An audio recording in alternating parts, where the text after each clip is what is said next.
Well, as outlined earlier in the show, a very special guest joins us in the studio. Somebody who's certainly a great success in the business community, but knows politics, I think, back to front as well. And that is Therese Rein, of course, the wife of the Prime Minister, Kevin Rudd. And it's very nice of you to join us in the studio at 2GB. How are you, Therese? I'm really well. Thank you for having me here. Oh, it's an absolute pleasure. Thank you for making the time. You've no doubt crisscrossed the country a fair bit, independently, as well as by the side of your husband, the Prime Minister. What are people saying on the hustings? They're saying to me that reading and watching and listening, you would think it was all over by the shouting. You would think that the people had decided, that the outcome was known, and that Mr. Abbott was definitely going to be the Prime Minister. And they say to me, but that's not what we're hearing. What they say to me, what we're hearing is it's really close. They're saying we haven't voted yet, and we're not voting until Saturday, and we think you shouldn't give up hope. So is that the Labor faithful saying that at rallies, or is that people on the street? So, for example, yesterday I was down in a local park with our granddaughter, and a number of people came up and said that to me. Walking through airports, people are coming up and saying that to me. On the street, people are stopping me and saying, it's not over. Well, it's not over till Saturday. It's certainly not. And on Saturday, yeah, and certainly what happens on Saturday is people go into their polling booth, they go into their little electoral commission place, and they take their voting papers and they stop. Their tablecloths, you mean? Well, in some places, yeah. They stop and they think, what's good for me? What's good for the people that I love and care for? What's good for the country? What's good in terms of, what's important to me? Maybe age pension for my mum, or a school kids bonus for my kids who are at school, so I can buy, school shoes, or maybe it's jobs and the economy. And of course, the economy's grown 0.6% in this quarter. Yes. So they make the decision about and maybe it's the environment that's important to them. There's lots of different things. They're important for lots of different people, but they'll make the judgment for themselves. So, I won't ask you, of course, if you think Kevin will make a strong surge and a comeback in the last few hours of the campaign. You will say yes, I'd imagine. But let me ask you, will Kevin make a strong comeback and win the election from where the polls showed the Labor Party is almost exclusively, every poll has a similar story to tell. Labor's behind. We'll look at some of the reasons perhaps for that in a moment, but not if, but will Kevin come back and win? That is up to the Australian people. So the Australian people are the ones who vote, not corporations. Even though a lot of corporations wish they had a lot of votes. They'd like as many votes as they have dollars for revenue. But it's actually individuals who choose, and who choose the future of the country. I have every confidence that the Australian people will make a considered, thoughtful decision. And it was interesting at the Rudy Hill debate, and also in the Brisbane debate, the People's Forum debate, yes, that people asked really sensible, thoughtful policy questions. They put a lot of journalists to shame, I think. They were not asking personality questions. They were not asking frivolous questions. They were asking very thoughtful questions. And that's because it matters. They know that democracy matters, that politics is a contest of ideas. It's meant to be a contest of ideas. It's meant to be a choice about different futures, and it matters. Yeah, it certainly is. I agree 100%. But when you say there, Ms. Rein, that the questions from a lot of the people were not personality-based, that's true.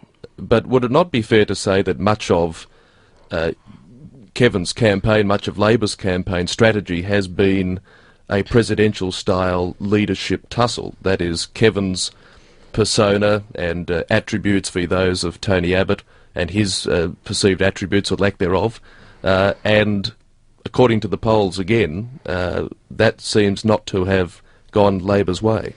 What I've done is as you say, I've been crisscrossing the country. Yes, So yes. I've been with Kevin and, for example, Tanya Plibersek as the Minister for Health, as they have announced a very serious policy, which is, for example, to have stroke care nurses in each of the 61 Medicare locals in order to coordinate community stroke care for stroke victims.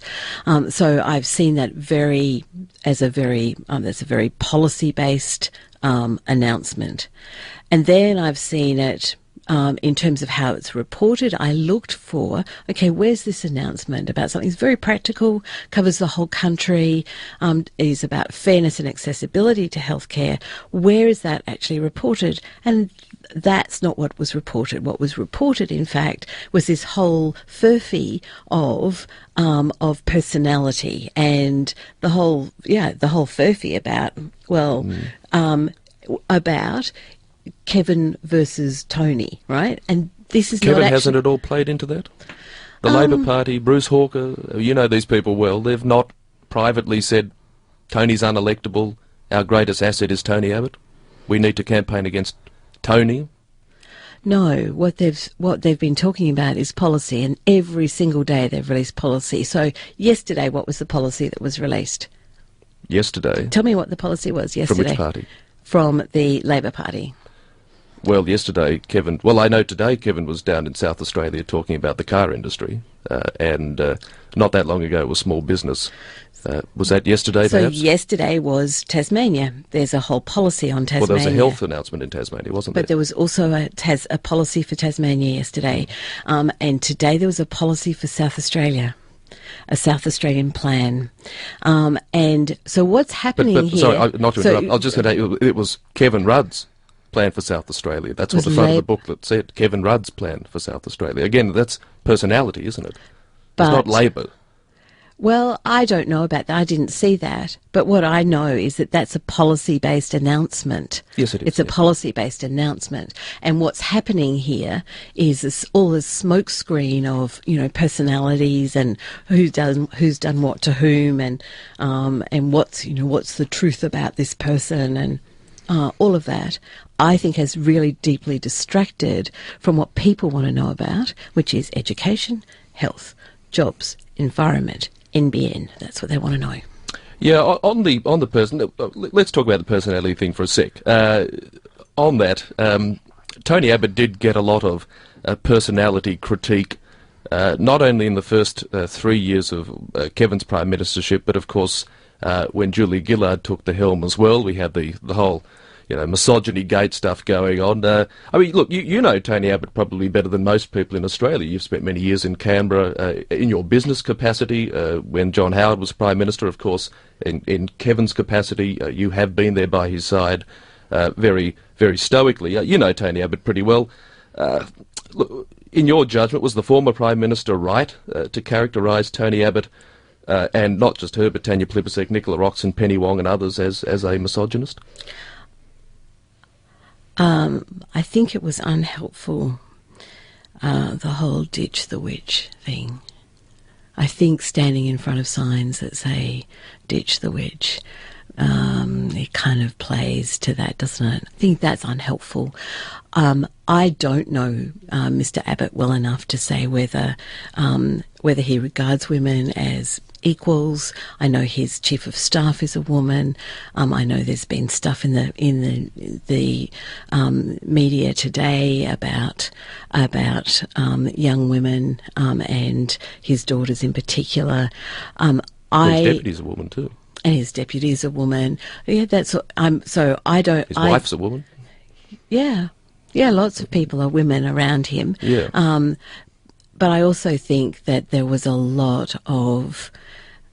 What I think is that the misogyny thing obviously rang true for a lot of people about how women are treated, about how some women are treated by some men. I think That's it's a big not accusation, so though, isn't it? helpful. I mean, Well, it's also a if big your husband was accusation. called that, for example, that would be hurtful, Well, particularly if it's there are not lots founded. of things that are said in politics about people. There are lots of things that have been said about my husband. Oh, I know. That Yes, that if I took them to heart, they would be hurtful. But we don't do that because we believe in the country, we believe in serving the country, we believe in the future of the country, and we care deeply about fairness and compassion for every Australian. And that helps us cope with a whole lot of stuff that goes on. Well, you say you don't take it to heart. I'm sure you don't take a lot, but I think it was about 3 days ago, Kevin was in front of the media saying words to the effect that some of the coverage about he, in the News Limited press particularly, was hurtful to you and your family. Words to that effect. Some must cut through, and that's why I ask. To accuse somebody to be a hater of women, if you go back to, of course, the Greek origin of misogyny, miso and gene, hatred of women, that's a very, very big call, isn't it? Yeah. I mean, Would I have made that call? yes. Did Kevin make that call? Well, but no, I was asking you not about what Kevin's call was, but do you think Julia Gillard was right in trying to pin that on? I mean, there was no doubt that I don't know. that campaign was underway. Well, and there were lots of campaigns And many of Kevin's against... present front benches, were part of that, Tanya Plibersek. Yeah, and there were whole lot of accusations and comments made about Miss Gillard, which were very unhelpful and unfair as well. No doubt. Yes. And what I think is that actually that is probably a furphy. Okay, I think that is actually a furphy, and I think that when people go into the ballot box this Saturday, that what they care about is what's going to happen to my job, what's going to happen to services I depend on like health and education, what's going to happen to the NBN, what is going to happen to the environment, what is going to happen, and what's going to happen to my working conditions. So that's what I think that people are going to be thinking about. I don't think that in the end they're going to go, oh, well, somebody said something about someone's character, because they go, this is the battle of politics. It's better if it's a battle of ideas, a contest of ideas. And in a democracy, most people at the time of the election, once every 3 years when they get to vote, they want to hear a contest of ideas, not slander. Not I think that's viciousness. True. I think that's very, very true. But on slander and viciousness, the Liberal Party haven't had to run a very negative campaign this time round, because indeed many of Kevin's recently former or indeed presently serving colleagues have written the script for them. Now, I don't need to remind you of a lot of the quotes, but I've got some here. For example, the member for Bendigo, Steve Gibbons, described your husband as a psychopath with a giant ego. Tony Burke said of Kevin Rudd, the present Environment Minister, the stories that were around of the chaos, of the temperament, of the inability to have decisions made, they are not stories. Stephen Conroy said Kevin Rudd had contempt for the Cabinet, contempt for Cabinet members, contempt for the caucus, contempt for the Parliament. Ultimately, what brought him down was the Australian public worked out that he had contempt for them as well. Stephen Smith made comments. Nicola Roxon made comments. Julia Gillard, of course, made comments. The recently endorsed Labor candidate for Ford, Peter Beattie, was brutal in his commentary about your husband. Are they all wrong? I don't think they're any more wrong or right than happens in the contest that is happening at the moment, here and now, which is a contest for the future of the country. That is, I think that people say things about other people when they are trying to denigrate them as people rather than engage with their ideas. And I think what the Australian people and your listeners want to hear about now is what's going to be best for them on education, on health, on the Fair Work Act, on what other services are going to be cut, on the future of the NBN, on what taxes are going to go up, obviously not for the big miners. They're going to be cut. Not for the big polluters. that's going to be cut. Well, the super profits tax didn't raise much, though, did it? It wasn't a very well-designed tax. Well, it In was that the money that it was initially. meant to raise was spent. I mean, if you were to run a business like that, you wouldn't be as successful as you are, would you? Actually, I'm interested in the fact that the three things that we know that Mr. Abbott is definitely going to cut is the mining tax. Why is he going to cut it if it doesn't matter? The carbon tax. Obviously, some people want him to cut that. I think a lot of people do. Company tax. Well, a lot of the big companies do. Well, I think a lot of individuals do too. I mean, the people I mix with do want it cut. The people on the street? Absolutely. They're not the people I'm mixing with. But you see, again, we know political parties live and die by opinion polls and focus groups. They say the only poll that counts a poll a day. Look, to a certain extent, that's true. Absolutely, but a that's lot, the but a lot only of what vote they that do, counts. a lot of what both parties do, is driven by focus groups and polling. Your husband was taken down as Prime Minister in a very, very brutal way because of basically polling.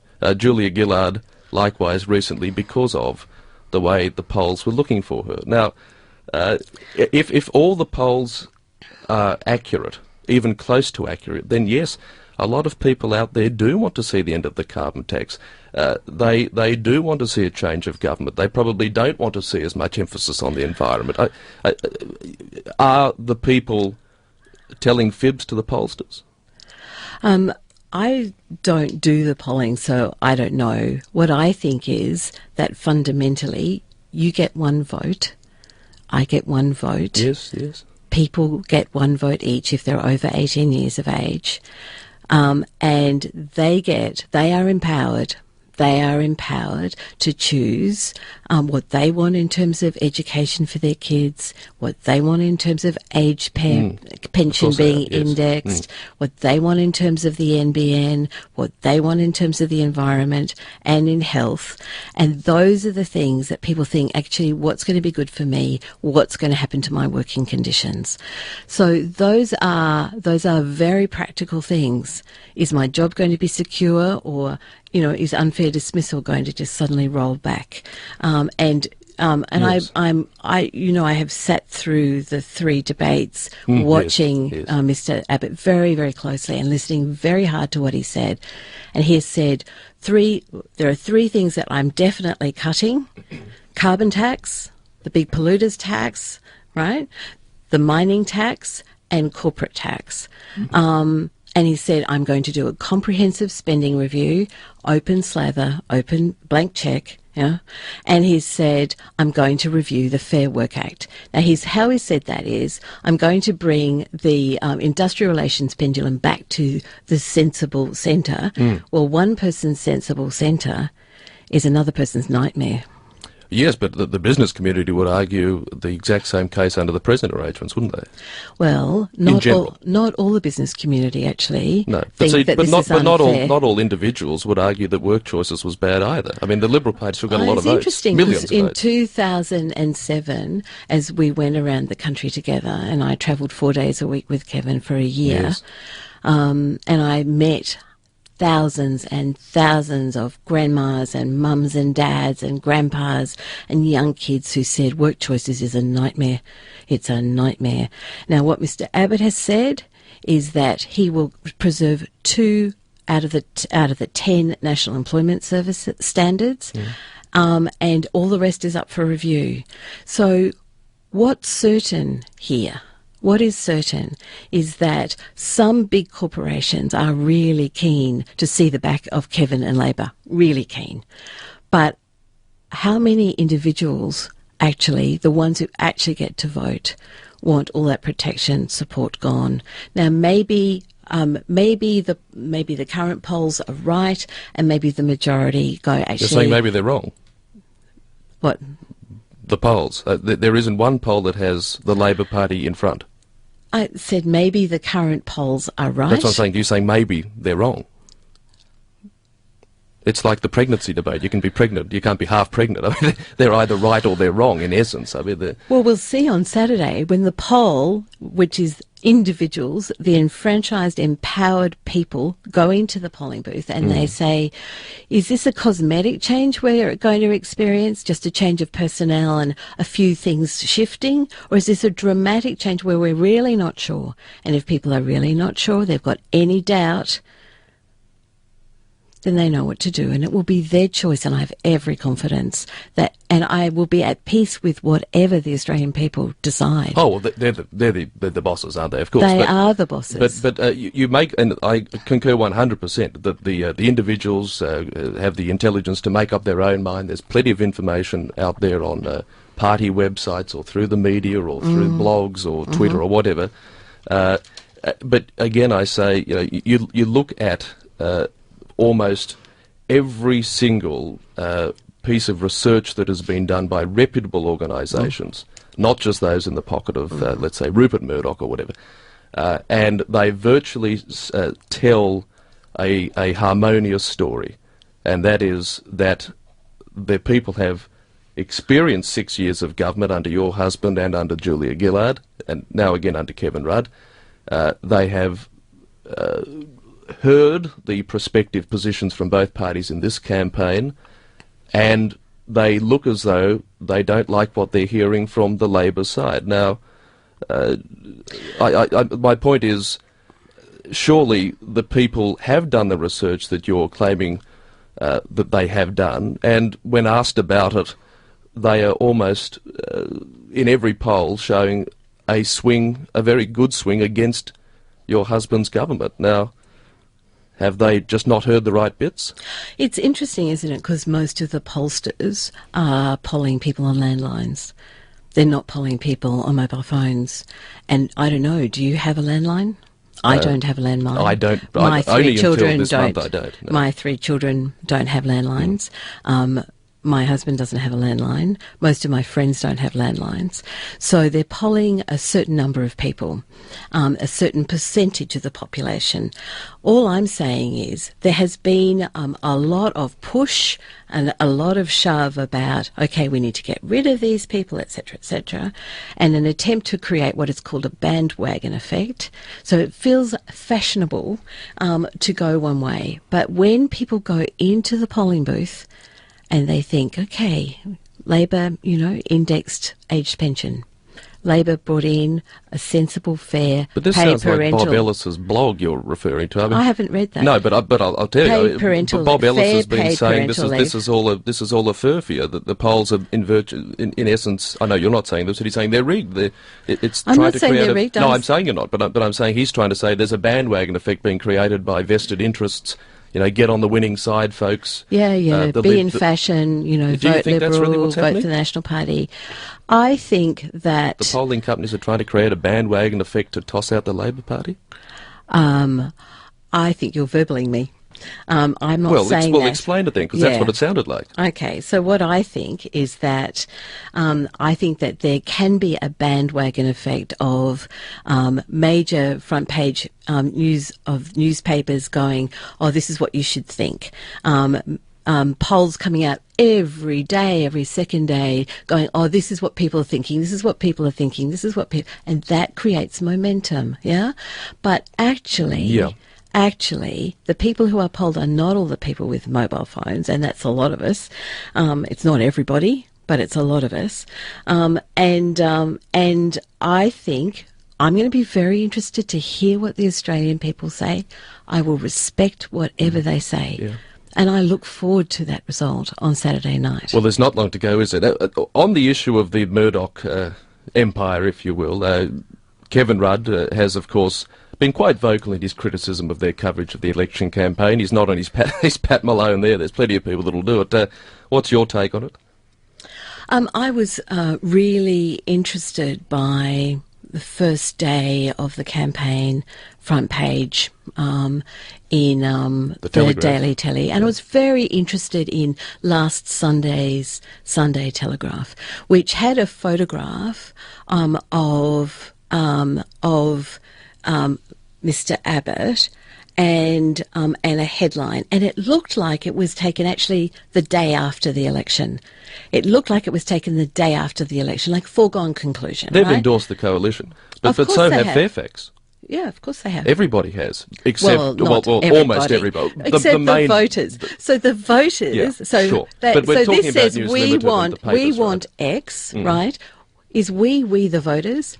Is we the people? Well, the same or voters can is buy we, or not buy it. It's like this radio station. They can or don't have to listen. Is we the people, or is we the corporation? So, well, but you see, if the corporations think this is in our best interest to have a coalition government, I'm interested in why. And there's some really good questions for you to ask as a journalist Yes. about why. Well, I'm not a journalist. I'm not a journalist. Oh, I see. Okay. No, I'm not a journalist. But What are you then? I'm just a radio presenter. But on the issue of the sway of corporations, of course, a lot of corporations would have wanted work choices. Yes, a lot Yet of them would. the people didn't buy the corporation story then. Why, No. why are they being persuaded by them now? Are they? Well, So are they? in are essence, they? that was the argument you were, in a way, So alluding to. No, what I'm saying is that it's very clear that a number of very big corporations would love Work Choices 2.0. For me, Work Choices, by any other name, still stinks. It still stinks for ordinary workers. Well, I think a lot of people would agree. So it's very clear that a lot of corporations, particularly offshore corporations, would like a reduction in corporate tax. If you're an onshore company, it doesn't actually help, because when you pay your shareholders, they get less whatever those no, they don't get necessarily less dividends, but they pay more tax on what they get. Oh, we're talking about franking Credits. Yeah, credits. Yeah. So, yeah. So, what else do big companies want? Well, it depends on the company and depends on the industry. Probably a strong economy. I think we have an excellent economy. If you look at the Australian economy, it's just grown 0.6% in the last quarter. It's grown, therefore, 14.6% in 6 years under Labor. When you compare that with, say, the UK economy is 2.5 or 3% smaller than it was in 2007. The Eurozone is 2.5% smaller. So we are 14.6% bigger. We've created over 900,000 extra jobs. Taxes are lower, cost of living is lower, interest rates are at a 60-year historical low. The statement that the economy is weak or in trouble is a furphy. The fact it's that not accurate. No, I don't think the economy is on its knees. But the fact that interest rates are at the official cash rate 2.5% isn't a sign of a very robust economy, is it? I mean, using the former Treasurer's own measurement, 3% is an emergency level. So anything under that is extra emergency levels. Well, I mean, you can try and create panic about that. I don't want to. I'm just quoting the Treasurer. One can try and create panic about that. I think the reality is that the global economy is still faltering. And the idea that one might suddenly slash and burn any kind of government public sector investment in that context is a big problem. In particular, 0.6% growth, 0.2 comes from public sector investment. So if you take that out, that slows things down. My big fear is that if too much is cut out of public sector investment in a time of transition and global economic instability outside of Australia, then it's like slamming the brakes on a car with people not having the seatbelts on and then going through the front window. One notable absentee, really, from this campaign has been the former Prime Minister, Julia Gillard. And I've given her credit for just lying low. I think that's appropriate in the circumstances. But can I ask you, Therese, were you uncomfortable with the way in which your husband, as you very nicely termed on the campaign launch, your best friend, sabotaged, and his supporters sabotaged Julia Gillard's election campaign in 2010? Is that what happened? Well, I think it's undisputed. Really? Yes. I'm really interested to see the proof of that. You're saying that Kevin and his supporters in the ALP didn't go on a revenge trip? What I know was that Kevin was in hospital having his gallbladder out. He never called the wolves off? What? Well, he was under anaesthetic and recovering from the entire campaign? No, he wasn't. He was under anaesthetic. He was diagnosed with a gallbladder problem. But not for the entire campaign. No, he was out there. No, then he was active. recovering, and then he was asked to participate in the campaign, and he did. He was asked to attend the launch, and he did.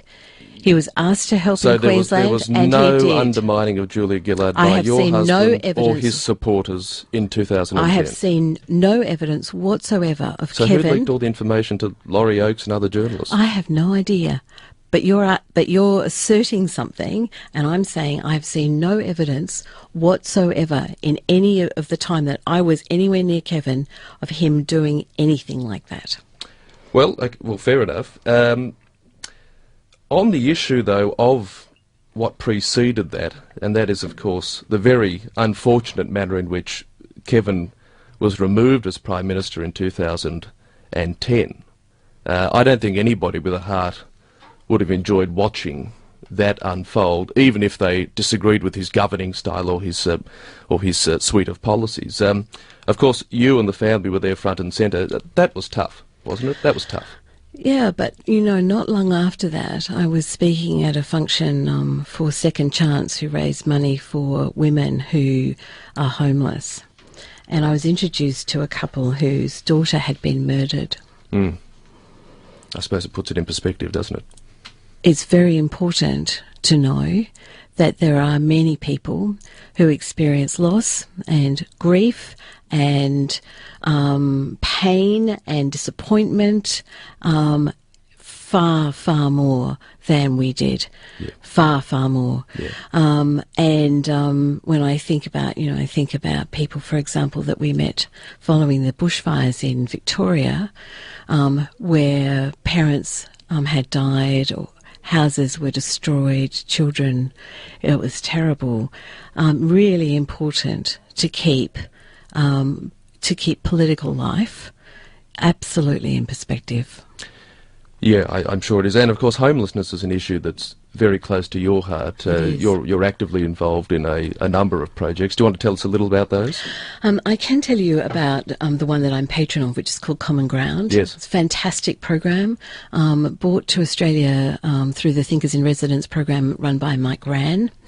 Former South Australian The former Premier South Mike Australian Rand, Premier Mike McLaren. And he had a program which brought people who had really done things that worked in other places into South Australia and to learn from them. Then a Common Ground was established there. So Common Ground is a street to home program. And what's been proven about this program is that the way it works is highly successful. People who have been formerly chronically homeless, rough sleeping, are very, very likely to succeed in making the transition back into being housed. And the return on investment in terms of the savings to accident and emergency, to the police, to the courts, to the budget overall, to the budget, to the whole of government budget, shows that the cost of doing something is a lot less than the cost of doing nothing. Prevention is better than cure in many ways. And early intervention. And I've recently had the great opportunity of going around and meeting some people in the last couple of weeks, one in some people in Adelaide and some in Hope Street in Brisbane. Fantastic program. And they said, this has saved our lives.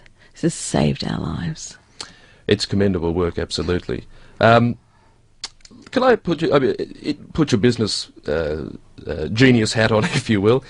Can I ask you, Therese, if one of your company's accountants or money men blew a $31 billion hole in your forecast budget in just 10 weeks, would you still keep them on? I think that that business everywhere at the moment is quite difficult, isn't it? Like around the world is difficult because things are very volatile around the world. But our economy, as you said earlier, is pretty robust. Our economy is pretty robust, but clearly the revenues are jumping around all over the place. And clearly clearly there have been some changes and some volatilities.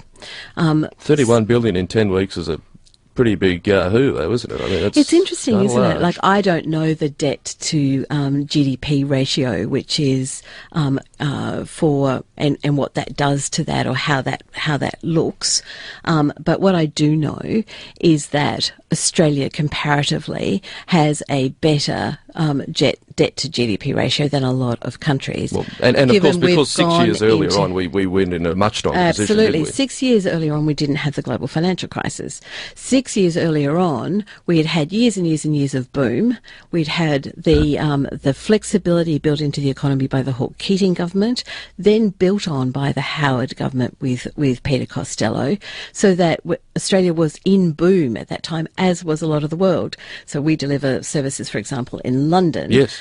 where there was massive employment, and I had been to New York. You know, everything's boom, boom, boom. So that's where we were in 2007. The fact of the global financial crisis was not of Australia's making. The weathering of the of the global financial crisis was a combination of prudency by the Hawke-Keating government, and a decision by the Howard Costello To government regulate the banks. so Further regulate the banks. Further. So Yes, it's yes. kind of the history of building that kind of flexibility and robustness. And then when the global financial crisis hit, the fact that we weathered it was because of very proactive government action. So the banks were in trouble. The banks needed the government to step in and guarantee savings and deposits. They needed that. The economy was in trouble. Westfield, you could have fired a cannon through a Westfield shopping centre and not hit anyone. You probably still can, actually. No, it's not quite right. You just got to pick your and timing a little the better week, now. That's well, as soon as those stimulus checks arrived, immediately there was a pickup. Although, of in course, that. I mean, you And know as then well you as I have- do, don't you, though, that the terms of trade have actually never been stronger than in the last few years. And also, the mining boom under the Howard years wasn't as significant as far as revenue to government as it has been under the Prime Ministership of your husband and Julia Gillard. So the money that's been coming into the government coffers has been significant, but equally the money going out through expenditure has been quite significant too. It's interesting. What would happen if you pulled that money? Well, it depends what you pull. There is waste, isn't there? Every government wants to review how it's spending. What is it getting return on investment? Well, that's what the coalition's offering to do, though, isn't it? To review the taxation system, to review the economic situation. Yeah, and to decide what they want to sell. They'll do all of that. So will they sell Australia Post? But the Labor Party sold things in the past. Yeah. So It's not really a criticism So you that have sticks, to is be it? well. You have to be careful, don't you, about what you I you think cut they and won't how, be. and how quickly you cut. Yes, but I'm sure they will be, aren't you? Sorry. I'm sure they will be careful. They're I Australian citizens too. Oh, It's in their interest, their political interest, to have a strong economy and to have people... and we have a strong economy. Well, exactly, but... But Kevin Rudd is saying that if Tony Abbott comes in, beware, because I think, in fact, today the talk was of a potential recession under an Abbott government. Now, do you really think that's going to come to the fore? That was the Nobel laureate economist, wasn't it, saying that? Mr. Stiglitz. Mm-hmm. Well, yes, but your And, husband has been mirroring similar sentiments. He may not have used the word recession, but the tone is quite obvious. I think you have to be very careful about what you cut and how quickly you cut, and it is not apparent what's going to happen. Unless you've seen the coalition's No, I costings. haven't. You haven't? No. Haven't you? Well, not all No, of them. I haven't. Not all of them. Have I you have seen some of them? Well, yes, I've seen the at least $30 billion worth. But not the remainder. No, but there again, when your husband ran for Prime Minister in 2007, we didn't see any of it until Friday evening before the vote. Did we? I don't remember that. It feels like a million years ago. Okay. Take my word for it, but it's true.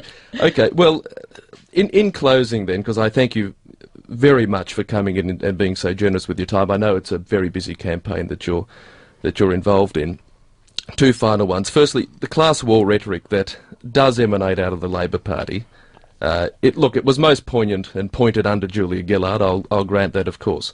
But on Q&A the other night, in fact on ABC 24 today when I was watching Kevin Rudd in South Australia, there was talk about, if it comes down to a battle between the millionaires and the rest of us, this kind of rhetoric. We've heard with the PPL scheme, the paid parental leave scheme with Tony Abbott. Kevin Rudd has been saying ad nauseum, really, that, it's not fair, it's inequitable, even though his own female staff get a better deal than what Tony Abbott's offering. When the mining tax came up, we heard about the billionaires from Wayne Swan and the like. Does it make you uncomfortable as a successful, intelligent, wealthy Australian person, certainly one of the top earners of the Commonwealth? Does it make you a little uncomfortable when the party you believe in and its leadership use such rhetoric? I mean, it's pointed in a way at you. Isn't that funny? I don't feel like that at all. With the paid parental scheme, what I think is that if the Commonwealth is paying, that it should be even-handed and fair, and that and it particularly it should be the same amount for everybody. But it's not, because when the Commonwealth pays for public servants, when the Commonwealth via the taxpayer pays for the ABC staff, it's not equal. It's in fact almost identical to Tony Abbott's scheme. Should they revise those? If I am earning $150,000 a year, should I be paid $75,000 of taxpayers' money to have a baby? Well, that's a question perhaps you should put to Kevin Rudd. I don't think so. Because that is exactly what the Commonwealth pays their female staff and the female MPs when they go on leave. And many people who are earning $150,000 a year, in fact, access paid parental leave from their employers. But people who are on the minimum wage or even the average wage but not often the people who work for your husband. They're paid for by the Commonwealth through the taxpayer. Oh, that's interesting. As are the employees of the ABC, and they get a scheme even more generous, even less equitable than the PPL that Tony Abbott's offering, that Kevin and the Labor Party are very, very upset about. So, I guess the point is, if it's not good enough to have Tony Abbott's scheme for all workers, then surely the government should be looking a little more towards their navel and say, actually, we've got a bit of a problem here with the way we do business with our workers too. So they will also be Tony Abbott's workers, yeah? If he's elected. Sure, but that would be a scheme that would be virtually identical. That is, you're basically getting paid for 6 months on the rate at which you're employed. But not by your employer. But the public servants are not being paid, in essence, by their employer. They're being paid thanks to the taxpayer and business taxes in a very similar way that the money that comes to Tony Abbott's scheme will be distributed. It's the same revenue pool, isn't it? It doesn't feel fair to me that someone who is already earning $150,000 a year should be paid this to have a baby at the same time as people who've already had babies and have them in school are losing the school kids bonus. Sure, that doesn't feel fair to me. If that's not fair, I say, then why is it fair for the females in the public service? Why is it fair for the females in the ABC, all of which are getting paid thanks to the taxpayer? Now, if it's not fair, fine. But surely those sort of schemes should be abolished by the Labor government should they win on the same equity argument. I mean, surely. I don't know about that. Well, it's the same revenue pool. It's the same businesses, the same individuals paying company tax, personal tax. So typically, pay for those schemes. So typically, public servants are not in the same position. So typically public servants are paid, have security of tenure, but they are not paid as much as people in the private sector. So there are different bags of, if you like, different combinations of conditions of service. Very few on the minimum wage, though, aren't there? I don't know. Do you know? I'd say very few. $16 something an hour in the public service. I don't know. They should be talking to their union. Finally, let me ask you then... And you also asked me about the mining tax. Yes. You asked me about the mining tax. And what I think of when I think about mining is I think, so here are resources that belong to Australia and they're one-off resources.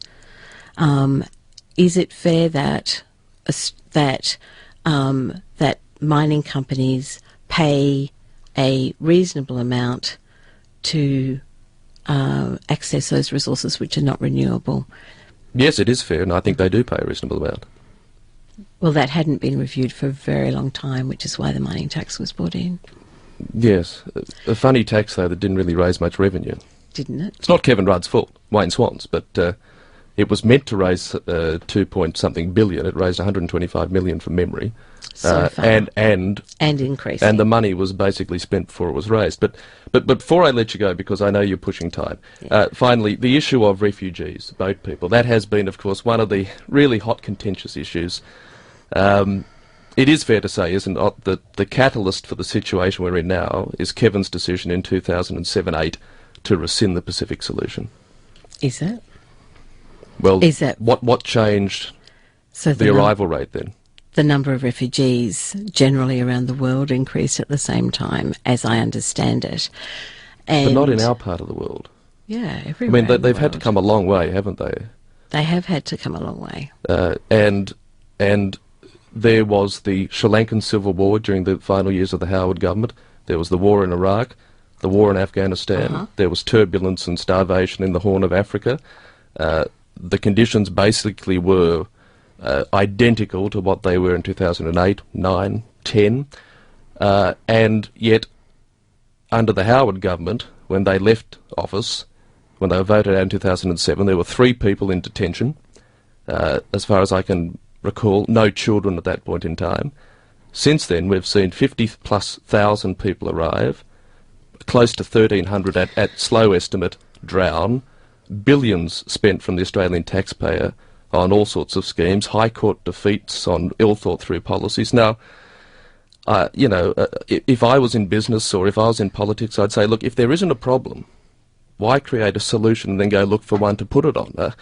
What was the reason for the change in 2007-8 to dismantle what was, in essence, problem solved? I mean, you must have discussed this with Kevin. It's a humanitarian issue. It's interesting, isn't it? Because I don't remember discussing that at the time. I do remember a lot of people being very uncomfortable with the Pacific solution. I also know that Kevin has looked at what's flowed from the behaviour of people smugglers and has been very clear that anyone arriving here by boat is not going to be settled here. You comfortable with that position? I'm comfortable that if that works and then Australia increases its refugee intake directly from camps and through the other normal process, that is a humane response.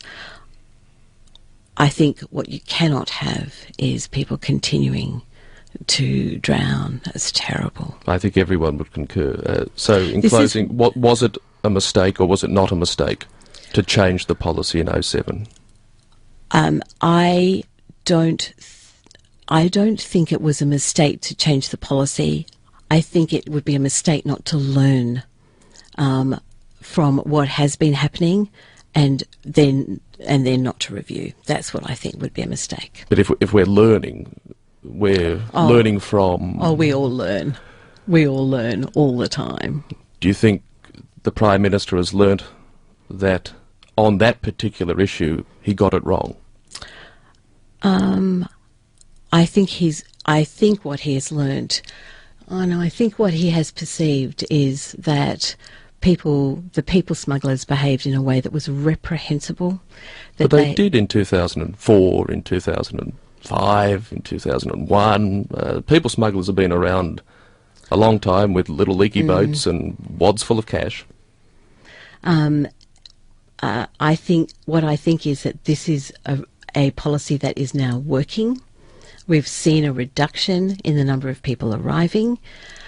If that continues to work, then under Labor, what will happen is that then the number of arrivals will continue to drop, and then Australia can play its humane role in the world by accepting refugees. Therese Rein, to say you've been generous with your time's an understatement. I thank you very much for being here, talking with the listeners. No doubt they'll have comments to make, and I wish you and Kevin the best of luck in the last, 72 hours of the campaign.